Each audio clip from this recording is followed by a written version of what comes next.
నడిచిన కాళ్ళు తడబడుతున్నాయి. అవును కదా. ఊపిన చేతులు వాపులు వస్తున్నాయి. చూసిన కన్నులు మైకం వస్తున్నాయి. ఈ ఘోరమైన అరణ్యవాసంబులో ఎంత మాత్రము నేను నడవలేను ప్రాణేశ్వర.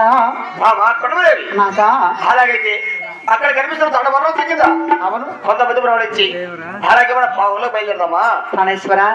ఈ ఘోరమైన అరణ్యములో ఎలులుండు, పులులుండు, గండవేరుండు, పక్షులుండు. అవునుదేవి. మనం ఇరువురు పౌలించి ఉన్న సమయమందున మనపై దాడి చేసిన ఎవరు?